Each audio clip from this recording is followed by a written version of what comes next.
शिवाय गुरवे नमः। शिवाय गुरवे नमः।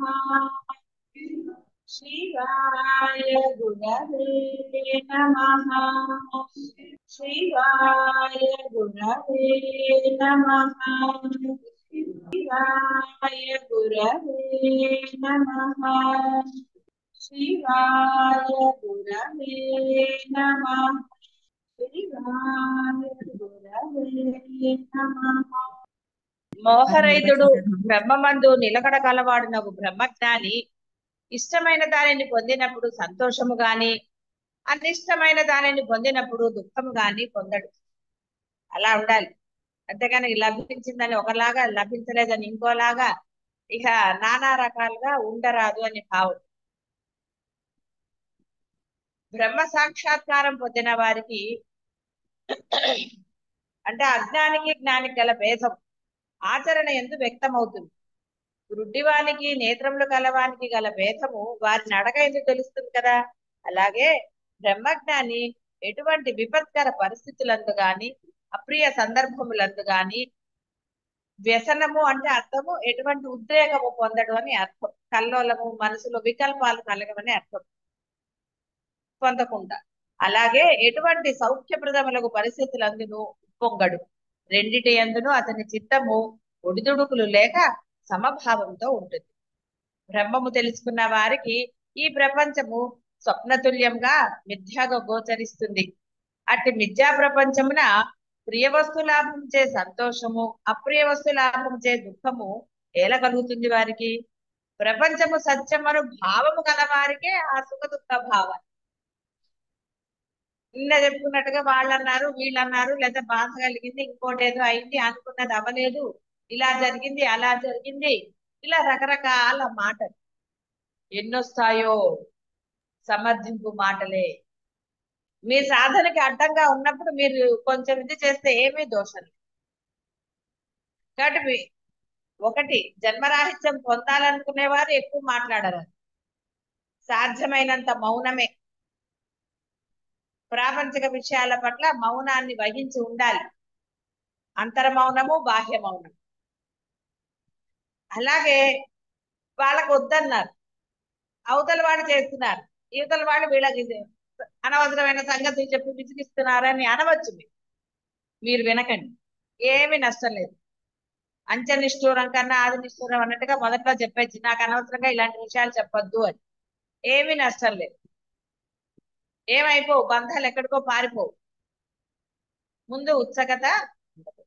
కాబట్టి ప్రాపంచిక విషయాలందు ఎవరికైతే ఆ మమకారం అనండి ఏదైనా ఇంట్రెస్ట్ ఉందనుకోండి, ఇక వాడు తరించడం అనేది చాలా కష్టం. వాడి జీవితం అంతా అందులోనే సరిపోతుంది. నీ చేత ఏది చేయించాలో ఆ పరమాత్మ చేయిస్తాడు. ఇంకా నీకెందుకు కంగారు? ఏ విషయాలు తెలుసుకుంటే ఏమిటి చేస్తావు? కాబట్టి ఈ విధమైన వివేక విచక్షణాలు ఎవరి యందు ఉంటాయో వాడు ప్రాపంచిక విషయాలకు వెళ్ళడు. సరే, వివేకము విచక్షణ లేకపోయినా జన్మరాహిత్యం కావాలని కోరుకున్నారు కాబట్టి ఇవి ఆచరించి తీరవలసిందే. ఎందుకంటే గురువు చెప్పాడు కాబట్టి. ఇక అందులో ఆప్షన్ పెట్టరాదు. ఎందుకంటే గురువు మాట వింటాను అని అనుకున్నవాడు అన్నిట్లో పాటించాలి. అంతేగాని కొన్ని గురువు ఇవి పాటిస్తానండి, ఇవి ఇవి కొంచెం నా స్వవిషయాలు కదండి, ఇందులో నేను ఇంకా అని ఏదైనా కథలు చెప్పాడు అనుకో, వాడు శిష్యుడే అవ్వడం. వాడు ఏదో వాచా వేదాంతి లాగా గురువు గారని పిలుస్తాడు. ఏమిటి ఉపయోగం? ఎవరికి ఉపయోగం? వాటి గురువుకి నువ్వు పిలిచినా ఉపయోగం లేదు, పిలవపోయినా ఉపయోగం లేదు. గురువు గురువే. ఆయన ఏం ట్యాగ్ పెట్టు తిరగట్లా గురువు అని. కాబట్టి నువ్వు గురువు గారు అన్న ఒక గౌరవాన్ని ఇచ్చి ఆయన యొక్క ఉపదేశాలని ఆయన బోధలను నువ్వు ఆచరణలో పెట్టాలి అంటే నువ్వు శిష్యుడిగా ఉండాలి. నువ్వు ఎప్పుడైతే అలా మనసా వాచ కర్మణ 100% శిష్యుడిగా ఉన్నావు అనుకోండి, అప్పుడు గురువు కూడా 100% గురువు అవుతాడు. అంటే అనుగ్రహం ఇస్తాడని. 100% గురువు అంటే అప్పుడు వెళ్ళి కూర్చుని ఇలా కూర్చుంటాడని కాదు. ఆయన ఏమి వేరే పొజిషన్లు మార్చుకోవడం, ఆయన ఏమి మార్చుకోవడం, ఆయన ఆయనలాగే ఉంటాడు. అనుగ్రహంలో తేడా, పట్టుకున్న వాడికి పట్టుకున్నంత అని చెప్పలేదు. జ్ఞానికి అజ్ఞానికి తేడా అనుకుంటే వాళ్ళ ఆచరణ తేడా ఉంటుంది. కానీ మళ్ళీ ఆచరణ ఉందా లేదా అంటే ఆచరణ అంత తేలిగ్గా మీరు చేయగలరా?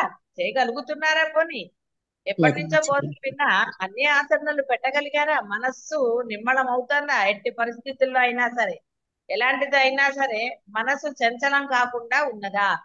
చాలా ఒక్క విషయం. కాబట్టి ఇంకా శ్రద్ధా భక్తులతో ఆ సాధన ఎందు మనస్సు నిలపాలి. సాధన ఎందు మనసు ఉండాలి అంటే కొన్ని దైనందిన జీవితంలో కొన్ని ఆచరించక తప్పదు. నేనేమి ఆచరించనండి అంటే చాలా కష్టం. మీరే కదండి అన్ని. అవును, ఏది వదిలే అనవసరమైన మాటలే కదా తగ్గించుకోమంది. దానివల్ల ఏమిటి ఉపయోగం? వాడేదో అంటాడు, మీరేదో అంటారు. ఇక తర్వాత ఇంకో 2-3 గంటలు దాని గురించిన చర్చ. ఇంకేముంది అక్కడ? సాధన జరిగిందా? దాని బదులు జరిగింది. నోరు మూసుకుని ఉంటే అసలు ఏ ఏ విషయం గురించి కూడా ఏ మాత్రం కూడా డిస్కషన్ లేదనుకోండి. అప్పుడు బుర్ర హాయిగా ఉంది కదా, సాధన చేస్తారు కదా. అవునమ్మా. అందుకని సాధన అవునమ్మా. అయితే తత్పరత కలిగి ఉంటే ఆ సాధన చేసేటప్పుడు ఇక అనవసరమైన విషయాల జోలికి మనసు వెళ్ళమన్నా వెళ్ళదు. ఎందుకంటే మనసు ఇక్కడ లగ్నమైంది. మనసు అంటేనే ఆత్మ. ఆత్మ ఎప్పుడు ప్రాపంచిక విషయాలు పొందదు. ప్రాపంచిక విషయాల్లో తన్మయత్వం పొందేది నేను మాత్రమే. నేను అనే జీవుడే. నామరూపాలతో పెట్టి తిరుగుతుంటాడు కదా, వాడే. వాడికే ఆ ప్రపంచం అంటే అది. అందుకని అక్కడే ఏడుస్తూ ఉంటాడు, ఇది చేస్తూ ఉంటాడు. అదే వాడికి ఆనందం. ఏడుపు కూడా ఆనందమే వాడికి. ఏం చేస్తారు ఇంకా? ఎందుకంటే ఏదో విషయం తెలుసుకోవాలి, వాడు ఒకటి అనాలి, వాడు వీడిని అనాలి, ఇక అప్పుడు ఏడుపు మొదలెట్టాలి. అదే ఆనందం. ఇక వాడికి ఈ జన్మ అంటే ఎన్ని జన్మలైనా వాడికి ఎలా దొరుకుతుంది? ఇవన్నీ కూడా పూర్వ వాసనలుగా ఎవరైతే భావించి వాటన్నిటిని సమూలంగా ఆచరణలో ప్రయత్నపూర్వకంగా, పురుష ప్రయత్నం అని చాలా సార్లు చెప్పారు పరమాత్మ. కాబట్టి మీ ప్రయత్నంగా మీరు మీ నిష్టని, మీ యొక్క అన్ని శక్తులను మొన్నే చెప్పాడు, శక్తి యుక్తులు అన్నిటినీ కూడా కేవలం సాధన ఎందు గనక సంలగ్నము చేస్తే వాటి వైపు వెళ్ళమన్నా వెళ్ళదు. అవును. హాయిగా ఇక్కడే లీనమైపోయి తప్పకుండా ఆ జన్మరాహిత్యాన్ని పొందవచ్చు. కాబట్టి ఇంకా ప్రియ వస్తువులు అప్రియ వస్తువులన్నీ ఎలా ఉంటాయి? జ్ఞానికి అలాంటివన్నీ ఏమీ లేవు. బ్రహ్మజ్ఞుని బుద్ధి విక్షేపరహితమై మేరు వలె స్థిరముగా ఉంటుంది. అజ్ఞాని బుద్ధి కామాదులతో కూడి చంచలముగా వర్తించు. అదే చంచలం అంతా చెప్తాడు. కానీ వాడు నిమిషానికి ఒకటి అంటాడు, ఇది ఇష్టం అంటాడు, ఇది ఇష్టం లేదంటాడు, ఇంకోటి అంటాడు, రకరకాలు. ఆ ఇష్టం కోసం ప్రయత్నం చేస్తాడు, ఆ ఇష్టం వస్తే అరుస్తాడు, ఇంకోటి చేస్తాడు, ఇంకోటి చేస్తాడు. వాడి మనస్సు నిమిషానికి ఒక రకంగా ఉంటుంది. ఎందుకంటే వాడిలో మనసులో ఈ చెత్త ఉంది తప్ప పరమాత్మ ఏది? పరమాత్మ ఉన్న వాడి మనసు నిశ్చలంగా ఉంటుంది. ఎందుకంటే పరమాత్మ బుద్ధి నిశ్చలం. వాడికి ఏ బాధ లేదు. కానీ లోపల చెత్త పెట్టుకుంటే, చెత్త ఉన్నవాడు ఎలా ఉంటాడో అలాగే. ఇంట్లో చెత్త ఉంది అనుకోండి, శుచి శుభ్రత లేదనుకోండి, ఇల్లు ఎలా ఉంటుందండి? నచ్చిన వాడికి అది బానే శాంతిగా ఉంటుంది. ఉండదండి. తేడా ఉంది కదా, శుభ్రము అశుభ్రం తేడా ఉంటుంది. విక్షేపరహితమై మేరు వలె స్థిరంగా ఉంటుంది. అజ్ఞాని బుద్ధి కామాదులతో కూడి చంచలంగా ఉంటుంది. ప్రకాశముననున్నవాడు అంధకారమున పడనట్లుగా బ్రహ్మజ్ఞునకు మోహము గాని సంశయము గాని ఎన్నటికీ కలగవు. కనుకనే అతడు మోహరహితుడని చెప్పబడుతుంది. ఎండమావులను తెలిసిన వారు వాని కొరకై పరిగెడతారా? అలాగే మోహము పొందరు వీరు. తెలియని వారు మాత్రమే పరుగిడి దుఃఖాన్ని తెచ్చుకుంటారు.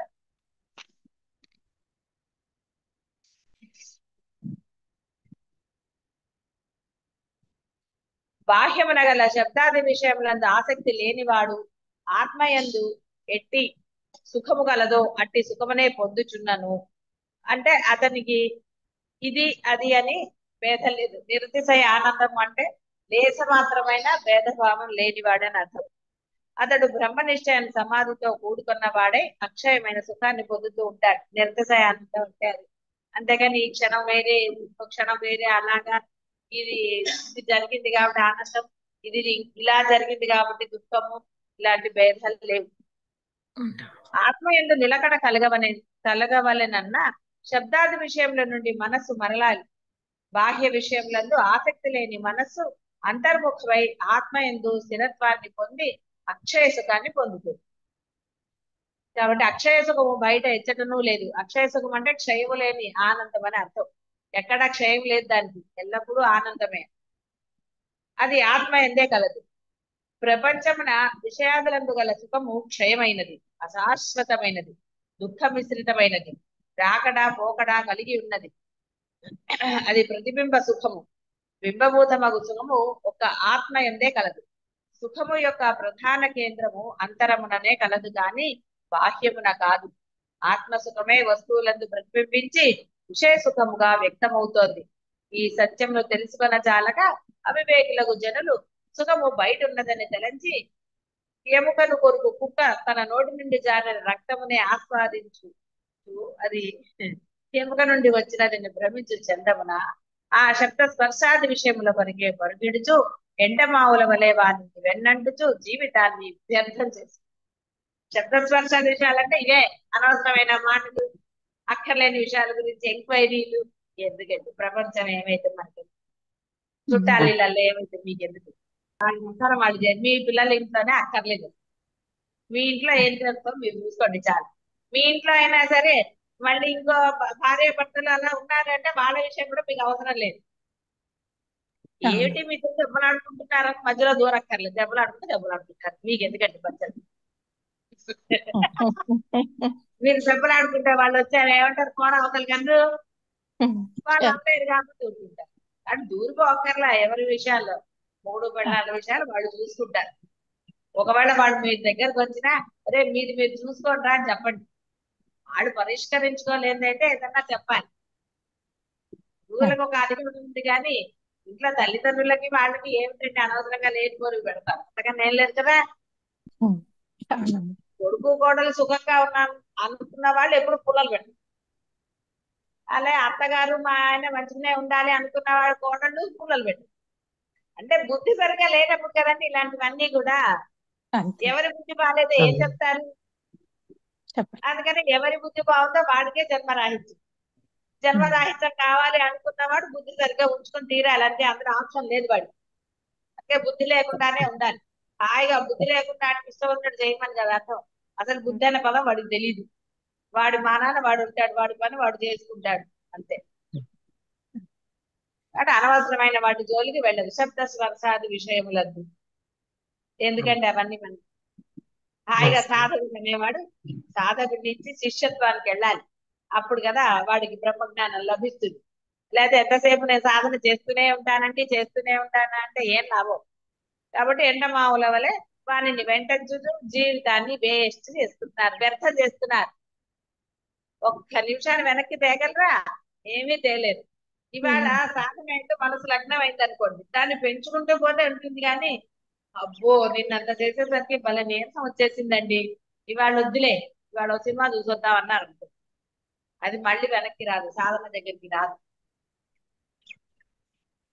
ఎందుకంటే దానికి అదే ఇష్టం కదా. ఇన్ని సంవత్సరాలు, కొన్ని కోట్ల జన్మలో, ఎన్ని జన్మలో అది బయట తిరిగింది. ఆ బయట తిరిగింది ఇప్పుడు లోపలికి రమ్మంటే వస్తుందా? దానికి రుచి చూపించాడు పరమాత్మ. రే సాధన ఏంటి ఇంత బ్రహ్మాండంగా ఉంటుందిరా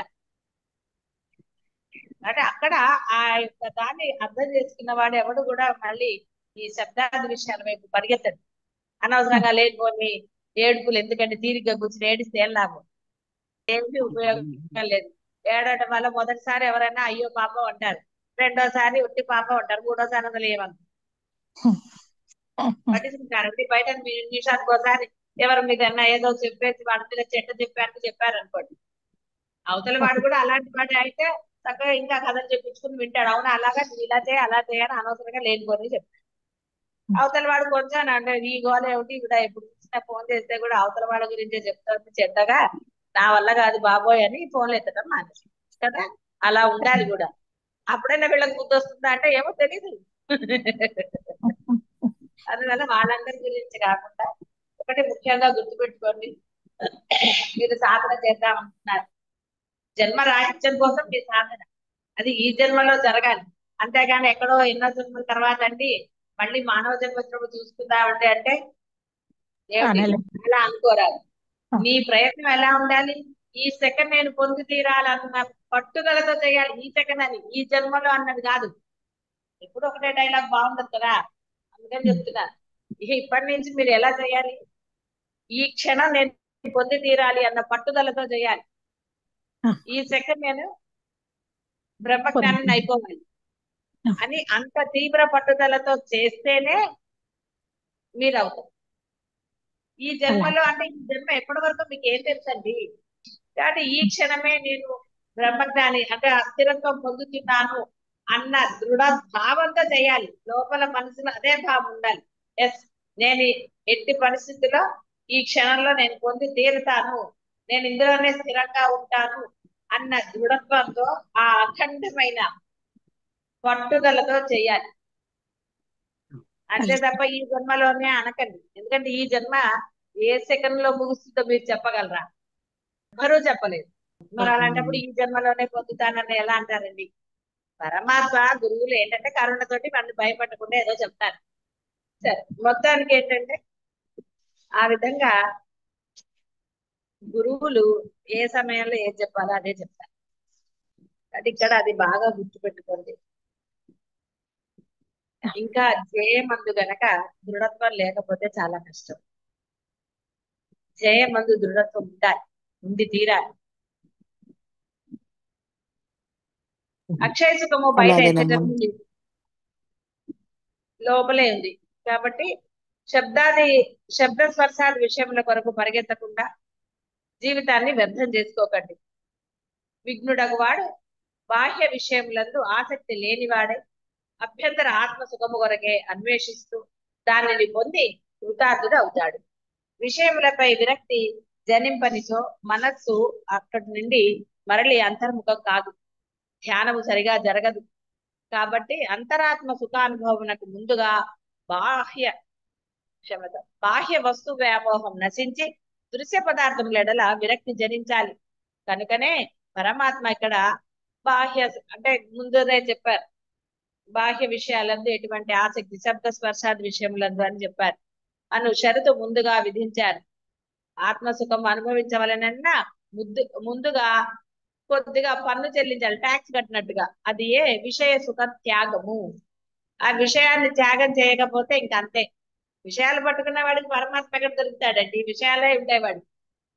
వాడు సాధన చేస్తుంటే రామ రామ రామ, అవును అది ఏమైపోయిందో తెలియటం లేదే, అయ్యో అందుకు మళ్ళీ రామ రామ అంటాడు.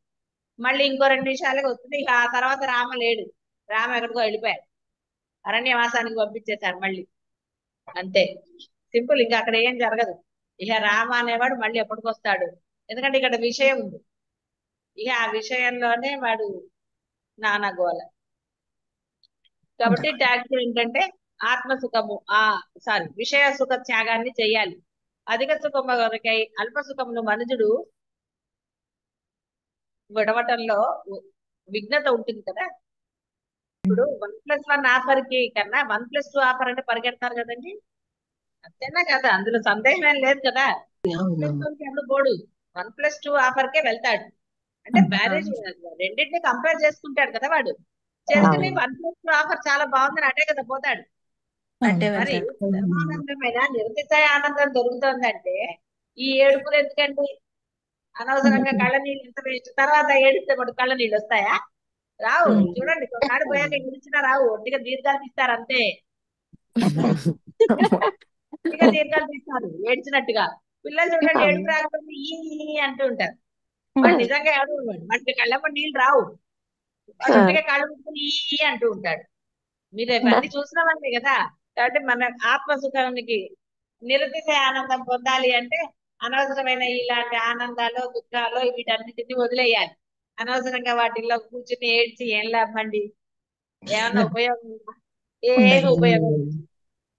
ఏదో వేలు కట్టయింది అనుకోండి, కాసేపు అప్పాపాలని రోజు ఇలా పట్టుకుని కూర్చుని దాన్ని చూసి ఏడిస్తే ఏంటి ఉపయోగం? ఏమైనా ఉంటుందా? అది ఉండదు. అనవసరంగా డాక్టర్ దగ్గరికి వెళ్ళారు, మందు వేసుకున్నారు, పని అయిపోయింది. అంతేగాని దాని ఫోటోలు తీసి అందరికి పంపించి చూసారా ఎలా జరిగింది? ఎందుకంటే అవన్నీ అది చెప్పాలి. ఒకటితే మా ఇంట్లో ఇవాళ తద్దినం అన్నమాట అని పోస్ట్ పెట్టాట. అందరు ఏమని పెట్టారు? శుభాకాంక్షలు అని పెట్టారు. అని ఎప్పుడు ఇలా తద్దినాలు జరుగుతూనే ఉండాలి అని రకరకాల. ఎందుకంటే వాడికి తెలియదు అవతల వాడికి తద్దినం అంటే ఏమిటో. అంటే దెబ్బ తీసేసాట. మరి పెద్ద కాకపోతే ఎందుకండి? నీవే తెలియని వాడు అంటే రోజు నీ వెళ్తే గాక అంటాడు, వదిలిపో. వాడు తద్దినం, మరి తద్దినం పెట్టడం ఎందుకు పోస్ట్? అందుకని వాళ్ళు తద్దినాలంటే అందరికీ తెలియదు కదా. తెలియదు. అదేదో సంస్కారం అనుకున్నాడు వాడు. ఎందుకంటే తద్దినం జరుగును మా చుట్టాలందరూ వస్తారు అన్నాడు. అందుకని వాళ్ళు ఏమనుకున్నారు, శుభం ఇలాగే జరగాలి, ఎప్పుడు మీ ఇల్లు తద్దినాలతో ఇదైపోతూ ఉండాలని చెప్పి పెట్టారు. చూసారు ఎందుకండి ఇలాంటివన్నీ? ఇవన్నీ అల్ప విషయాలు, అల్ప సుఖాలు కదా ఇవన్నీ. అవునమ్మా. చేసి పెట్టి లైక్ పెట్టారో లేదో అని ఎంత టెన్షన్ అండి. నిమిషానికి ఒకసారి స్టేటస్ పెడతారు, స్టేటస్ పెట్టి చూస్తూ ఉంటారు, ఎవరన్నా చూసారా లేదా, కామెంట్ చేశారా లేదా. వాళ్ళు చూడలేదు, అయ్యో వీళ్ళు చూడలేదు, ఎప్పుడా వీళ్ళకి ఈసారి వీళ్ళ స్టేటస్ నేను చూడకూడదు. చూసారా, ఆ స్టేటస్ పెట్టడం ఎందుకు, ఎవరు చూసారో ఎవరు చూడలేదు అని మళ్ళీ టెన్షన్ ఎందుకు. కొంతమంది ఫోన్ చేసి అడుగుతారు, ఏంటి మరి నేను స్టేటస్ పెడితే చూడవేంటి, చూడు చూడు అని. ఇవన్నీ ఈ శబ్దాది విషయాలు నేను చిన్న చిన్నవి చెప్పా కొద్దిగా. శబ్దాది విషయాల్లో గనక అలా ఉంటే అది అందులోనే ఉంటుంది తప్ప బయటికి రాదు. ఇక నిర్వృత ఆనందం ఎప్పుడు వస్తుందండి? అందులోని మునిగిన వాడికి, బురదలో ఉన్న వాడికి చక్కగా మంచినీటిలో మునిగిన ఆనందం తెలుస్తుందా? కాబట్టి అధిక సుఖమునకై అల్ప సుఖాన్ని త్యజించాలి. కాబట్టి విషయముల పైకి మనసుని పోనీయక నిగ్రహించి దుఃఖ దోషాను దర్శనం అని భగవానుడు తెలిపినట్లుగా విషయములందలి నశ్వరత్వాది దోషములను మాటి మాటికి చింతన చేయొచ్చు విరక్తిని అభ్యసించవాలనంటే ఏడుస్తూ కూర్చుంటారని. ఈ విషయం ఏడ్చేది, కాటు వదిలేస్తా, ఈ విషయం ఏడ్చేదని అక్కర్లా, అనవసరం. బాహ్య విషయాలన్నీ ఏడుపువే కాదా? కరోనా వస్తే ఎట్లా వచ్చింది, ఎందుకు వచ్చింది అని ఆలోచిస్తారా, మందేసుకుని పడుకుంటారా నోరు మూసుకుని. విషయాల గురించి చింతన అంటే అట్లాగే ఉంటుంది. కరోనా వచ్చింది, ఏదో వచ్చిందిగా, మరి ఏం చేస్తారు, వచ్చింది. వస్తే ఎట్లా వచ్చింది, ఎందుకు వచ్చింది, అసలు ఎలాగా అని పరిశోధన చేసుకుంటారా?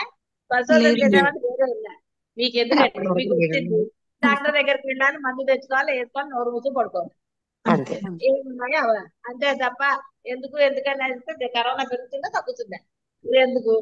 అదే మరి విషయాలంటే ఆ విషయ సుఖం. ఇంకా అది పోకపోతే ఎలాగా? అది ఎందుకు వచ్చింది, తలకాయ ఎందుకు వచ్చిందని తలకాయ తీసేస్తారా? తీయరు కదా, తల ఉంటేనే కదా తలకాయ వచ్చింది, మరి అప్పుడు తలకాయ తీసేయరే. కరోనా ఎక్కడి నుంచో వచ్చింది కాబట్టి పరిశోధన. తలకాయ నొప్పి మీదే కాబట్టి తలకాయ ఏమైనా చేస్తారండి? అలా సినిమా వాళ్ళు చూస్తారు, మీ మూలంగానే తలనొప్పి వచ్చింది, వాళ్ళ కూడా వచ్చింది తలకి, నీకు వచ్చింది నొప్పి. బయట నుంచి ఏవి రావు, మీలోంచే వస్తాయి అన్ని కూడా. కాబట్టి మీరు ఎందుకు తీస్తారండి? కాలు నొప్పి వచ్చిందని కాలు తీసేస్తారా? మానేస్తారు, పాకుతారా ఇహ కాలు నొప్పి వచ్చిందని చూస్తుంటే అని. కాబట్టి అనవసరమైన వాటి గురించి ఆలోచించకండి. ఆ విరక్తిని అభ్యసించాలి అంటే అలా శ్మశాన వైరాగ్యం అవుతుంది. ఇక్కడ పరమాత్మ చెప్పిన దానికి నేను వ్యతిరేకం చెప్పడం లేదు, బాగా గుర్తుపెట్టుకోండి. పరమాత్మ స్టార్టింగ్ నుంచి చెప్పాడని పదే పదే చెప్పు, ఆయన అలా చెప్పాడు కాబట్టి వాడికి సాధన లేనివాడు ఇది చెయ్యాలి కదా. ఇటు సాధన లేదు, అది మీకంటే సాధన ఉంది కాబట్టి నేను సాధన వైపే చెప్తున్నాను మీకు. ఇప్పుడు ఇది మొదట్లో చెప్పిన వాడికి సాధన ఉందా? లేదు. అర్జునుడికి సాధన ఉందా? లేదు కదా. కాబట్టి మొదట వినేవాడికి అది చెప్పాలి, ఒరే ఇవన్నీ దుఃఖం విషయాలరా, ఇవన్నీ వదిలేయని చెప్పాలి వాడికి. అంతేగాని ఒరే అవన్నీ కాదురా వచ్చే ఇక్కడికి అంటే మీకు లాగే అవుతుంది కదా. అర్థమైంది కదా. విరక్తిని అభ్యసించాలంటే మామూలు వాడు కాబట్టి అనవసరమైన విషయాల జోలికి వెళ్ళకూడదని అది బుద్ధి ఉండాలి కదండి కొంతమన్నా. ఇది ఎందుకయ్యా నాకు ఈ గోల అంతా అని అనవసరంగా పక్క వాళ్ళకి సలహాలు ఇస్తే ఏమవుతుంది, మన అదే గోల. ఇదే విషయ సుఖాలంటే ఏమీ లేదు. వాటిని తెలుసుకోవడం ఒకటి, ఇదేంటంటే పక్క వాళ్ళకి సలహాలు ఇవ్వటం, వాడు పాటించకపోతే ఇంకో బాధ. ఎన్ని కష్టాలండి. పాటిస్తే అహంకారం, మళ్ళీ దూరిపోతాడు. చూసావా నేను చెప్పినట్టు జరిగింది కదా, ఇప్పటి నుంచి నా మాట వినంటాడు. వాడు వింటాడు, మిమ్మల్ని బ్లాక్ లిస్ట్ లో పెడతాడు. ఎన్ని తలకాయ నొప్పులండి. అందుకని దేనికి మీ పని మీరు చేసుకుని హాయిగా ఉండొచ్చు కదా. అందుకేమనుకోండి, పోనీ మీకు తెలిస్తే చెప్పండి, లేకపోతే ఊరుకోండి. అంతేగాని లేనిపోని వేషాలకు వెళ్ళి లేనిపోని తలకాయ నొప్పులు తెచ్చుకోకండి. ఉన్నది ఒక తలకాయే, ఎన్ని భరిస్తుందండి అది. సాధన ఎందుకు పెడితే తలనొప్పి రాకుండా ఉంటుంది. ఆత్మ ధ్యానము నిరాటంకంగా సాగాలి, అక్షయ సుఖానుభవాన్ని పొందవచ్చు అప్పుడు. కాబట్టి సాధన అనేది ఎప్పుడైతే అంటే ఎంత చేస్తే అంత ఆనందం పొందుతున్నారు. జీవులను తమకు నిరతిశయ సుఖం కావాలని కోరుకుంటారు, కానీ ఆ సుఖము లభించే విధం తెలిసిన తర్వాత ప్రయత్నించాలి కదా. తెలియని వాడు నానా బాధలు ఎలాగో పడతాడు, తెలుసుకున్నవాడు కూడా నానా బాధలు పడితే ఏమిటి ఉపయోగం? తెలిసిన తర్వాత పూర్తిగా చేసి తీరాలి. ఎవడైనా ఆనందం కావాలని ఆనందం కోసం ప్రయత్నం చేయాలి, కానీ ఆనందం కోసం మళ్ళీ ఏడుపులే ప్రయత్నం చేస్తే ఎట్లాగండి? ప్రయత్నం చేస్తే లభిస్తుందా? కాబట్టి ఎవరైతే విషయ విరక్తిని అవలంబిస్తారో వారు నిర్దిశయ ఆనందాన్ని పొంది తీరుతారు అని చెప్పారు. విషయ విరక్తి కలగాలి కదా. లేవటంటే తెల్ల చేస్తుంది. ఎవరు మెసేజ్? ఏం మెసేజ్? ఏమిటి కదా? పళ్ళు కూడా కడుక్కోకుండానే అసలు ఫస్ట్ సెల్. ఏదో నిద్ర రాకపోతే కాసేపు చూసారంటే అది వేరే విషయం. నిద్ర రాకపోతే అనవసరంగా వేరే చూస్తే నిద్ర వస్తుందంటే ఉన్న నిద్ర పోతుంది. బదులు హాయిగా ఆ సాధనకి మీరు తీసుకున్న ఒక నామాన్ని జపిస్తూ ఉంటే నిద్ర వస్తుంది, కానీ సెల్ పట్టుకుంటే నిద్ర ఎట్లా వస్తుందండి? కాబట్టి నిరతిశయ ఆనందాన్ని పొందాలి అంటే విషయ విరక్తి ఉండి తీరవలసిందే. శ్మశాన వైరాగ్యం కాదు కావాల్సింది, అఖండ వైరాగ్యం కావాలి. శబ్దాది విషయములందు ఆసక్తి వదిలి ఆత్మ యందు నిష్ట కలిగి ఉన్నప్పుడు మాత్రమే ఆ యొక్క ఆనందం లభిస్తుంది. విషయ భోగములు దుఃఖకరములు, బంధజనకములు కావున వానిని ఆశ్రయించరాదని పరమాత్మ బోధిస్తున్నారు. శబ్దాది విషయములు ఆత్మసుఖమునకు అడ్డు, వాని ఎడల ఆసక్తిని ఉంచరాదు. వాని వెంట పరియుడు వాడు ఆత్మసుఖాన్ని పొందలేడు, డౌటే లేదు. విషయ సంయోగం వలన కలుగు భోగాలు దుఃఖహేతువులు, అల్పకాలమే ఉంటాయి. విఘ్నుడగు వాడు వాని ఎందుకు క్రీడించడు. విషయ సుఖాలన్నీ అంతేనండి. ఒక ఫంక్షన్ కి వెళ్ళినా, ఒక ఫంక్షన్ చేసినా దుఃఖం లేకుండా ఒక ఫంక్షన్ జరిగిందండి లోపల. దుఃఖం అంటే కేవలం ఏడుపనే కాదు అక్కడ అర్థం. ఒక విసుగో, ఒక కోపము, ఒక అసంతృప్తో, ఇవన్నీ బాధలు కావా? ఎన్ని ఉంటాయండి, లేవా? ఏ విషయంలో అయినా అసంతృప్తి ఉన్నవాడికి, అంటే అజ్ఞానంతో ఉన్నవాడికి, వాడు ఏదో ఒకటి కలుగుతాడు. అజ్ఞాని లక్షణమే అది. వాడు ఎప్పుడు తృప్తిగా ఉంటాడు. వాడికి ఏదో ఒకటి ఉంటూనే ఉంటుంది. అవతల వాడిది ఏదో ఒకటి అంతేగాని ఈ అజ్ఞానికి తృప్తి ఉండదు. ఎందుకండి అలాగా? హాయిగా ఆనందంగా ఉండండి. ఏంటి దానికి ఆ విషయ సుఖాల వల్ల దేని విషయం సుఖం ఇచ్చిందా? ఆ వర్డ్ లో విషయ సుఖం అనేది ఉంది తప్ప సుఖం ఎక్కడిచ్చిందండి విషయం? పొరపాటును కూడా ఇవ్వదు, గుర్తుపెట్టుకోండి. ఎవరైనా శుభవార్త చెప్పినా అప్పుడు సరే అని తర్వాత ఎందుకు తీస్తారంటే వెనక నుంచి. కాబట్టి విఘ్నుడైన వాడు విషయాలందు ఆనందించాడు. విషయ విరక్తి కలిగి ఉండాలి. విషయాల వలన కలుగు సుఖము వాస్తవ సుఖము కాదు. పైకి ఒకంత సుఖముగా తోచినా లోపల అపార దుఃఖం కలిగి ఉంటుంది. కనుకనే దానిని దుఃఖము అన్నారు. దుఃఖ యోగం లోపల లేదండి, గుళ్ళు వచ్చేస్తుంది కదండి అజ్ఞానికి. ఇది అజ్ఞాని గురించి చెప్పింది, జ్ఞానం గురించి కాదు చెప్పింది. లోపల రాదండి. లోపలికి ఫలానా వాడ కొడుకు పుట్టాడు అనగానే అయ్యో మా కూతురు పుట్టిందని బాధ రాదు. ఎన్ని గోలనండి బాబు. రకరకాలు కదా. కూతురు పుట్టింది అనగానే బాగైంది, వాడికి అలాగే పుట్టారు అన్నారు. అసలు ఎన్ని రకాలండి. ఏదైనా సరే అజ్ఞాని నిజంగా హోల్ హార్టెడ్ గా వాడు సంతోషించాలంటే అవతల వాడు వీడికి ఇష్టడై ఉండాలి. ఒక్కొక్కసారి ఇష్టం మీద కూడా వీళ్ళకి భేదాభిప్రాయాలు వస్తాయి. అంటే విషయం ఎప్పుడూ మీకు అది పైకి ఆనందంగా అనిపిస్తుంది. ఇలా చెప్పుకోవాలంటే ఎన్నున్నాయో బాహ్యంలో. మొదట రవంత సుఖము తోచినను వెనువెంటనే పర్వతమంత దుఃఖం వచ్చి మీద పడుతుంది. కాబట్టి అన్ని కూడా క్షణికాలు, ఆపాత రమణీయాలు, ఆది అంతములతో కూడి ఉన్నాయి. కాబట్టి విఘ్నులు ఎవరు వాని యందు రమించరు. ఇలా అంటాయి. పెళ్లిళ్ళల్లో చూడండి, భోజనాలు పెడతారు. అందరు కొంతమంది మెచ్చుకుంటారు, కొంతమంది ఉంటారు. వాళ్ళని అడిగామనుకో, సార్ ఒక్కడు కూడా బాలేదంటారు. అదేంటి వాళ్ళందరూ బాగున్నారు అంటే, మరి వాళ్ళు ఏం చెప్తారు అలాగే చెప్తారు. నేను వస్తా స్ట్రైట్ ఫార్వర్డ్ కదా, అందుకే ఇలా చెప్తున్నాను. అప్పుడు రెండోసారి వాళ్ళని అడుగుతారండి, మళ్ళీ ఫంక్షన్ కి పిలిచినప్పుడు పిలవక తప్పదు కాబట్టి పిలుస్తారు. వాళ్ళని అడుగుతారు, ఎందుకంటే వీళ్ళు తిన్నప్పుడు వీళ్ళకి బాగానే ఉంటాయి కదా. కానీ ఇలా స్ట్రైట్ ఫార్వర్డ్ వాడి కొంచెం కష్టం కదండి. అది వాడి నెస్సా ఇంకో నెస్సో మనకెందుకు ఇంకా అలా కొంతమంది ఉంటారు అలాంటి వాళ్ళు. విఘ్నులు దాని యందు రమించకూడదు. విశేషకము తన గర్భమందు దుఃఖమును దానిని కలిగి ఉండటం వలన విషయములను అనుభవింపదలుచువాడు తత్సుఖములో గల దుఃఖాన్ని కూడా అనుభవించవలసే ఉండాలి. తప్పదు వాడికి. సుఖము దుఃఖము రెండు జంట, ఎప్పుడు ఒకటే రాదు. సుఖం ఒక్కటి ఎప్పుడు రాదు, దుఃఖాన్ని తీసుకునే వస్తుంది. అది దుఃఖం తర్వాత సుఖం అని చెప్పారు, ఎందుకంటే వాడు దాన్ని పాపం దుఃఖాన్ని మర్చిపోవాలి కాబట్టి. ఉంటుందిరా ఇంకో సుఖం తప్పకుండా కలుగుతుందిరా. సరే ఏదైనా కూడా వైద్యవర్త అన్నా ఏదన్నా సరే ఒక్కొక్కడిది ఒక్కొక్కటి. ఎవడి కర్మ వాడిదే కదండి. వాడి కర్మలో ఏం రాకుందో, ఇంకోటి వాడు ఏ కర్మ తెచ్చుకుంటాడో. కేవలం కర్మ ఒక్కటే అనిపించట్లే, కొన్ని తెచ్చుకోవటం లేదు. వాడిని చూసి వీటిని చూసి వాడుకుంది వాడికి లేదు, ఇంకోటికుంది మనకి లేదు అనగానే అవన్నీ తెచ్చుకోవటం లేదు. దాని గురించి నాన్న గొడవలు. తెచ్చుకున్న కర్మలు కొన్ని. అంటే ఏమైందంటే ఎప్పుడు ఏడుపులే కదా, కర్మ ఎలాగో అనుభవించాలి, అదొక ఏడుపు. లేని కర్మ తెచ్చుకున్నారు, మళ్ళీ ఇంకో ఏడుపు వచ్చింది కదా. ఇంతే విషయం చెప్పాలంటే.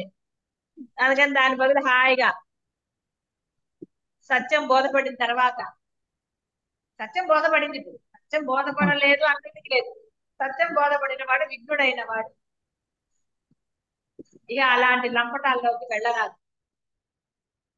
వెళ్ళవలసి వస్తుంది గృహస్థ కాబట్టి, కానీ తామరాకు మీద నీటి బొట్టు వలె ఉండాలి వాడు. దేనిని అంటించుకొని రాదు. అవతల వాళ్ళు తిట్టినా ఏదన్నా సరే వాడు అంటించుకొని, అన్నిటికీ మౌనమే సమాధానం, నవ్వే సమాధానం. అలా ఉండాలి. ఇది సమాధానం చెప్పిస్తానంటే చెప్పిస్తాడు. ఏదైతే అలా ఎలా జరుగుతుందో అలా జరుగుతుంది. మీరు సాధన చేస్తూనే ఉండండి. ఎక్కడికెళ్ళి మీ ఇంట్లో ఫంక్షన్ అయినా సాధనే చెయ్యండి, పక్క వాళ్ళ ఇంట్లో ఫంక్షన్ అయినా కూడా సాధనే చెయ్యండి. అప్పుడు ఏ గొడవ ఉంటుంది కదా. కాబట్టి సుఖాన్ని పొందాలంటే దుఃఖం కూడా ఉంటుంది మరి. ఇది అంతా తెలుసుకుని వివేకవంతుడు వాడు వాడిని జోలికి పోడు, వాని ఎడల విరక్తి కలిగి ఉంటాడు.